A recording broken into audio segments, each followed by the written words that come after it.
Who are you? What do you write? I'm Zach Bohannon from Nashville, Tennessee, and I write horror and post-apocalyptic horror science fiction, and I also write fantasy, but that's under undisclosed pen name.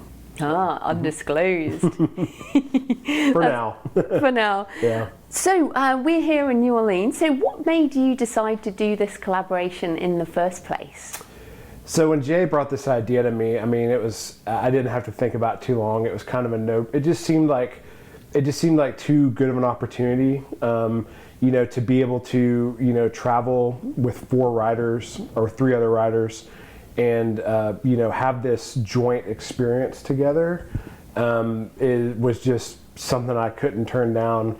And for me, like, as cool as it is that at the end of this week that, you know, we're gonna have a book, we're gonna publish stuff, like, that's really neat.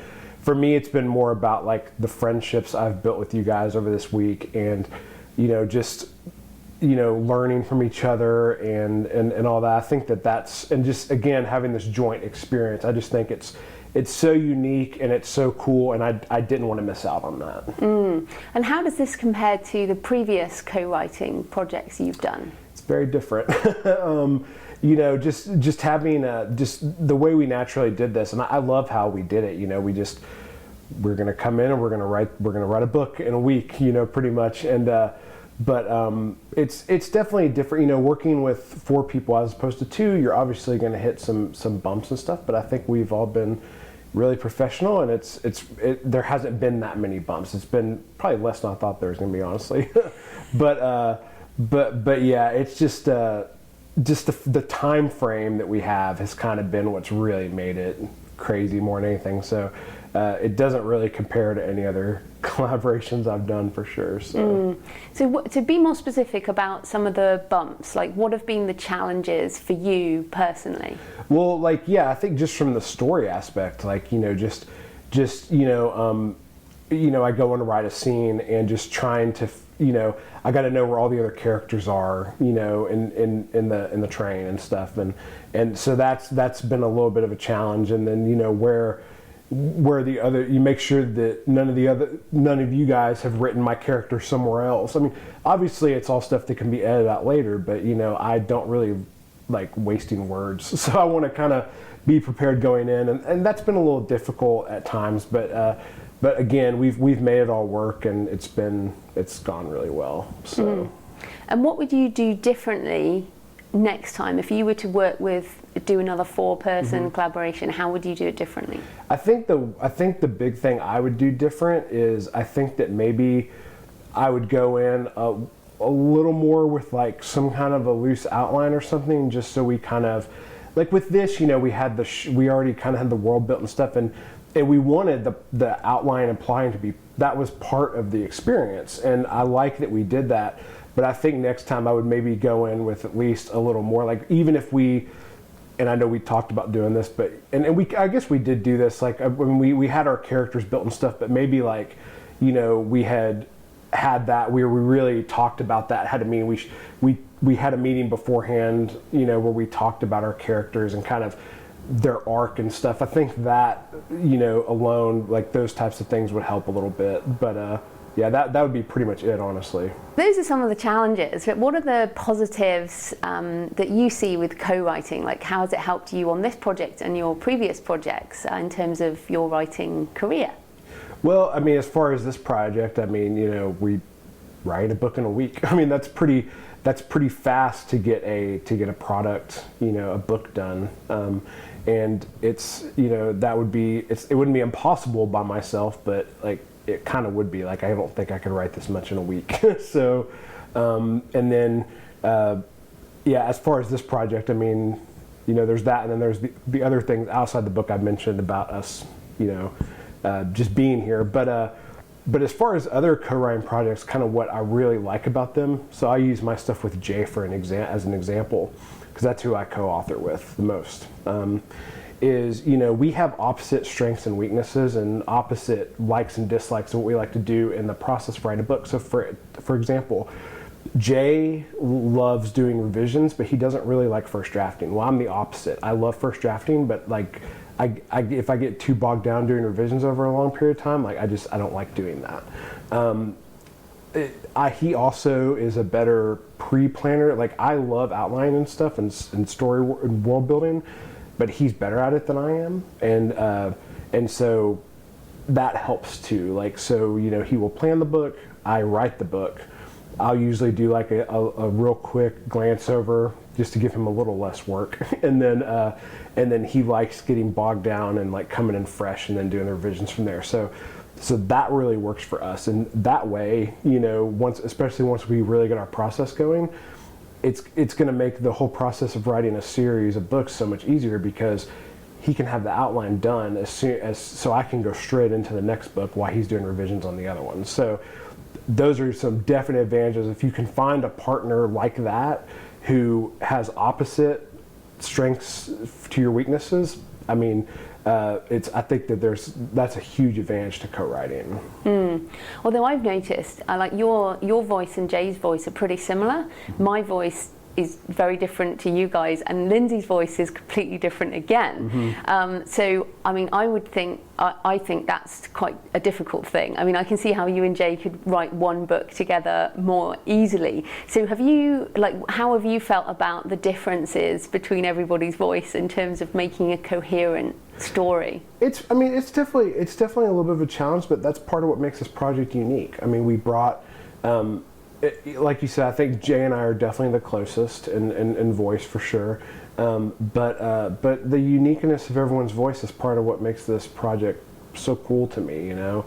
And I think we kind of knew that going in and stuff. And so yeah, I think it's been a little difficult, and it may be a little weird during the editing process. But I think for the most part that it's part of what I think it adds character to the book. Yeah, character for sure. And in terms of personality of the writer, what type of personality do you think co-writing works for the best? Like, are there certain types of people that co-writing regularly works for? I gotcha. Yeah, I mean, I don't know necessarily. Like, I mean, I really think that. I really think this is something anyone can do. I mean, you know, it's a relationship, just like you would have with, you know, a significant other, a spouse, or a friend, or whatever. Or a business partner. It's just a relationship, and you have to.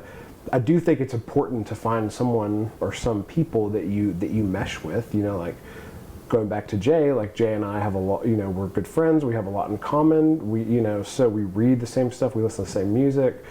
There's a lot of similarities there, and you know, I think that, you know, it's just like any other relationship. You don't force yourself to find the right person. Just it'll happen organically the more you network with other authors and stuff, and you know, you'll eventually, if you're interested in co-authoring, I'm sure you'll come across somebody eventually, you know. But it just has to happen organically and just be someone that you mesh with. So. Because in terms of your copyright and your relationship basically goes on after death. Absolutely. It's more serious than a marriage. Yeah, I think I was going to say, you always say that. For sure. Which is hardcore. Okay, so tell us about your best-selling series, you know, under your own name, and what's working for marketing that right now. Yeah, so my best-selling series is a post-apocalyptic zombie series called Empty Bodies. I was one of the fortunate people that I had a first book take off and do really well. I guess it's fortunate. At the same time, it has its hindrances, but it stuck with the algorithms really well. So that series, I'm in a little bit different position with that series now, because that series is done. So that series is a 6-book series, which puts me in a really good position where I have an entire series to market. So, you know, I use a combination of box sets has been my main thing. I have this series split into 2 box sets. I'm getting the last 3 books done in audio right now. So I already have an audio book for the first 3 books bundled up. I'm gonna do it with the second 3. The audio box set does great. But yeah, like Amazon ads have worked really well for me as far as marketing. Since they took it out, since they offer it to everybody and took it out of just KU, it's gotten a little bit more difficult. It was a little easier to get good cost per click when it was just KDP in there. But but those still work really well. Facebook ads obviously work really well, and just trying to, I use Facebook ads to push people through that first book by offering it for free, get them on my mails. A lot of the tried and true stuff, has been working really well for me. But it's really nice to be in that position to have a finished series, and then having a new series coming out soon that's in a similar genre. It's going to be nice to see if that kind of gives my old series a boost as well. So, and then looking back, I mean, like you say, we've made some mistakes in inverted commas this week. As we've been working out a new process. What are the mistakes that you've learned from in your indie career? As you look back and go, yeah, that was an interesting one. Like for me, it would have been doing my own covers right at the beginning. I mean, that's just like, don't do that. Is there any sort of big lessons you've learned that has helped you? I think as far as stuff like that goes, like I've definitely done. I've done I've had a couple of mistakes that were just like dumb things, but like as far as stuff that's like maybe more of like a strategic mistake. I think the biggest one was I got really, and this kind of goes back to a hindrance of my first book taking off, is that I don't think I really understood how well my book was doing. Like I don't think, and when this rank started to slip after a few months, I got a little bit greedy, and I was like, oh man, my rank is slipping, and I think the biggest mistake I did, I had 3 books out in that series. And I decided to take the first book perma-free when the first book still had a good sales ranking, had really good also bots. I took it perma-free. I left the other books in KU, which is something I don't think you should do when you're in KU. You should keep your whole, either be all in or be out. Don't do the first book perma-free and have your other books in KU, because KU readers aren't looking for perma-free books. They're looking for KU books.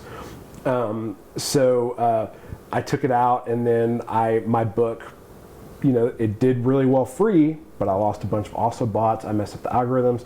And then when I realized that, it was too late. And when I went back in and made it on sale again, my rank never got back up. I mean, I was like, top 2,000 after months, which is pretty good sales rank, especially for a first book, to hang around that 1,200 to 2,000 range is really good. That's moving a lot of books.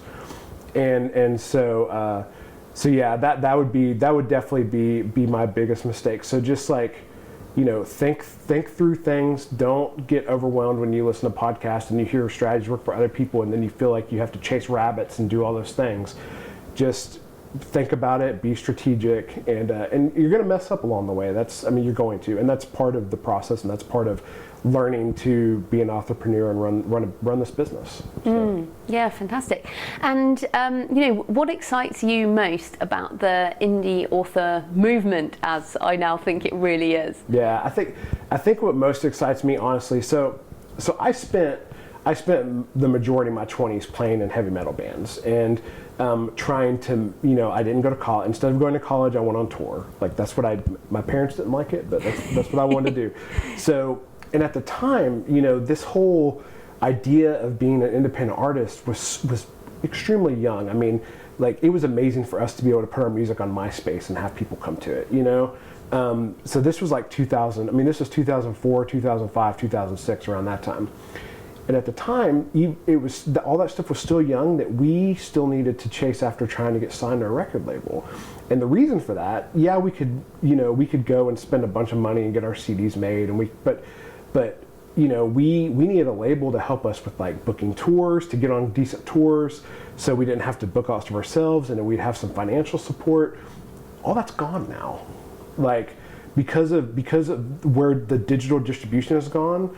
Being an independent artist, it's an achievable dream now, and the fact that I don't have to worry about having a publisher, and I can just put my books up, and I can make a living, and I can support my family.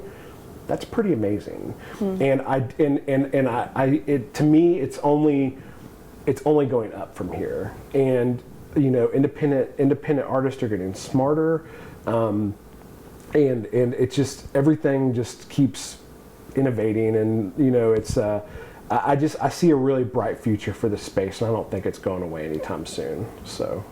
Fantastic. So where can people find you and your books online? Yeah, so I mean, everything kind of funnels through my main website, which is just zachbohannon.com, and you'll find my social media and everything there. I'm usually most active on Facebook, and I do lots of on Instagram too, but mainly Facebook. So yeah, you can zachbohannon.com, you can find everything on there.